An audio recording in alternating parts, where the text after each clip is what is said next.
You want to go Reds questions? Reds questions, Coach? No, he just have injuries and a statement. Got it.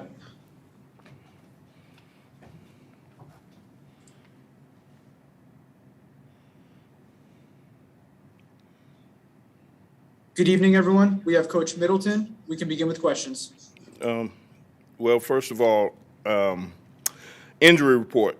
Connor McGovern, his knee. Trayvon Wesco hurt his knee.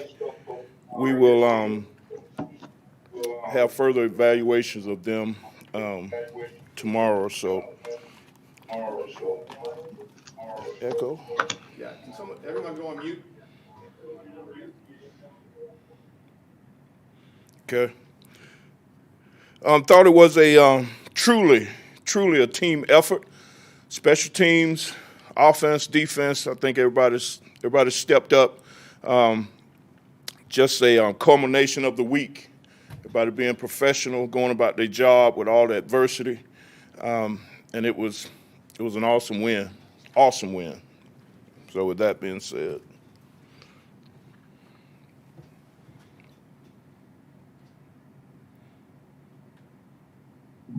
We'll take questions.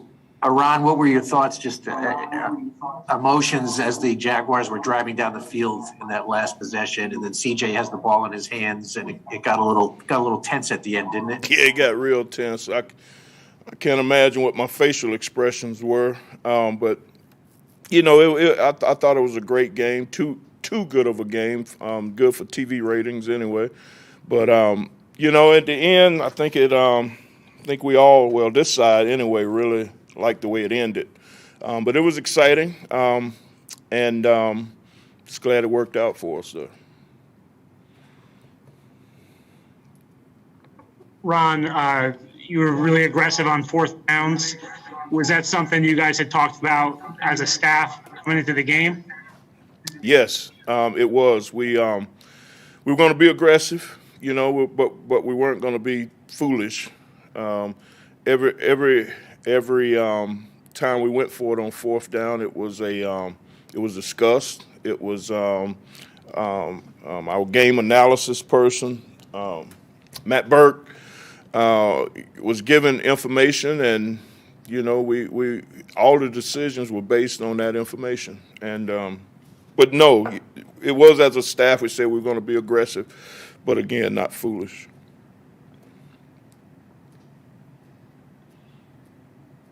Have you gotten the chance to speak with Robert yet since the game ended?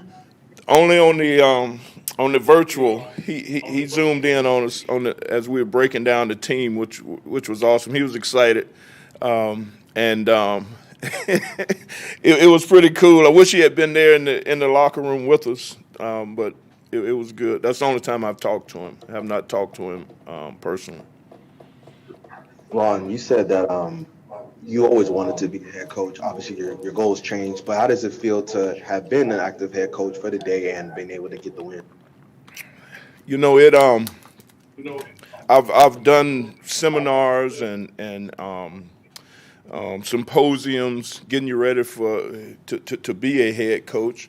My biggest thing I've taken from this experience is the people around me. The PR guys prepping me for these interviews. Scar, the head coach's assistant, with notes and having you in the right place at the right time. It's like a duck, and just bear with me here. It's like a duck on water. Everything looks real smooth, but under the water, it's a lot of pedaling, if you will, and to me, that's the biggest thing I've gotten out of it is the appreciation for those guys behind the scenes to make things look as smooth as they do. Ron, what do you think of Zach's elusiveness today and his overall running ability? Not surprised. I'm glad it showed up today. I know that the OC had challenged him on some of his efforts last couple of weeks for sure. I can't recall the game, but where he had a lot more yards to go, and he just not playing free. And heck, I mean, OC got on him pretty good. And it paid off today. I think he played free. I think he played with confidence, and he was out there and just, like you said, showed his running and athletic ability. Thought it was great. Any more for Coach? Ron, just with all the COVID issues, guys out there who just signed with the team on Tuesday and Wednesday, what did they show you today, just kind of overcoming all of that? Just like I said in the beginning, the professionalism by all these guys. I understand, not with COVID, but I understand these guys that just got here. I was in their shoes at one time, being away from your family on holidays, being in a hotel room, and just coming out and having to work. I think I'm glad for those guys to take advantage of their opportunity and to come out of this with a win. And again, I think it's a testament to the players we have that were here, their professionalism, and just bound and determined to make this thing work. And I think it showed throughout the game, play after play after play, and really appreciate that professionalism from them. Ron, could you We'll take a few explain more the for Coach, decision? a few more? Yeah. On the decision to take the field goal at the end on fourth down from the 1, you were aggressive all game, and you could have, if you score there, you pretty much ended. Why did you take the field goal there? Well, defense have been playing really well.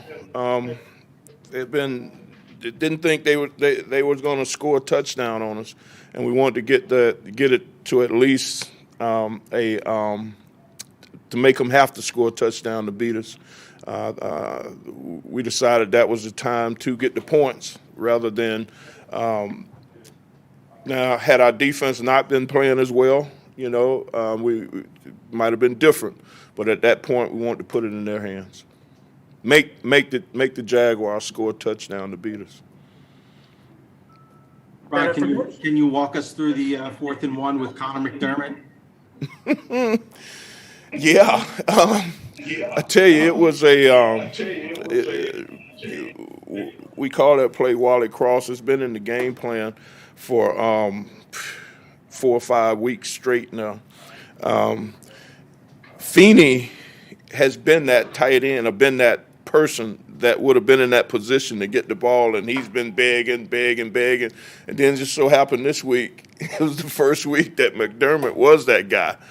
And, of course, McDermott has been saying all along, hey, I'm an ex-tight end, and this guy even came to me and was like, what kind of release you think I should use on that? Should I go out and in or just swimming right now? Like, get away from it. We're not getting you the ball.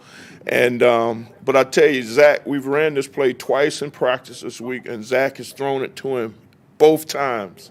I mean, with no pressure, no ad-libbing at all, just boom, throw it to him, and he looked very natural catching the ball. And, he made a hell of a catch today, man. I was so happy for him.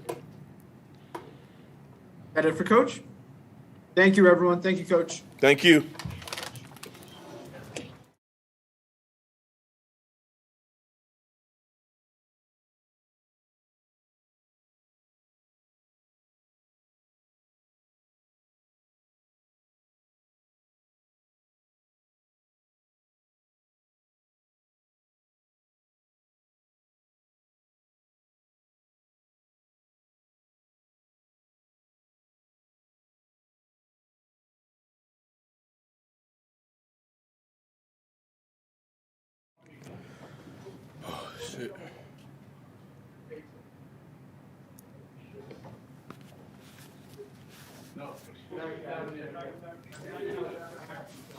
Welcome back, everyone. We have Michael Carter. We can begin with questions. Michael, we saw you celebrate with Zach after the 52-yard touchdown run that he had. Did you know he had those kind of moves, whether it was by the sideline, juking in, and then eventually diving into the end zone? Yeah, I knew. But he hit a 52-yarder. I ain't done that this year, so that was pretty cool. But he didn't really want to celebrate with me, which is weird. But we got it in. We got the pick in. Michael Carter, you guys ran for, I think, 273. From your perspective, what was allowing you guys to be able to gash the Jaguars on the ground? The boys up front, in my opinion, and I think that's facts too. So they was just moving people out the way in the best way. So between the offensive line and the receivers blocking, we didn't really have to do all that much. We just had to make our guys miss at the second level. And I feel like we just played from a run game standpoint. We got things that we could clean up, but I think the strain was there. I'm sorry. Oh, shoot. My bad. That's Siri talking. Michael, what does it say about the team with all those guys on the COVID list and some injuries during the game you had to deal with that you were able to pull out a win? It means everything. It means from top to bottom that we got guys that can play, and that's something that we know every week, that no matter who is there, whoever number is called, that they're going to make a play. I think Morgan Moses had a great message this morning. Somebody's going to have an opportunity today, and I feel like everybody that played today that got the new opportunities, they made the most of them. So it was great to have some guys step up and just ball out on the day after Christmas. So that was really cool. Michael, what did you think of Connor McDermott's receiving ability there? Wow. Hey, it's funny because I don't know if I can say that. So whenever we run that play in practice, we always throw it to the lineman to see if he can catch it. But then he did in the game. I was like, oh, man, we did it. We did it. And I thought he caught it one-handed, but he caught it with two. If he would have caught it one-handed, he probably would have been, bigger than Odell. But good thing he caught it with two. There are no questions for Michael? What was it like for you to have such a big game against Jacksonville, being from, the Panhandle? Yeah, I didn't think about it until just now. I think that's a pretty good question. But I ain't think about that.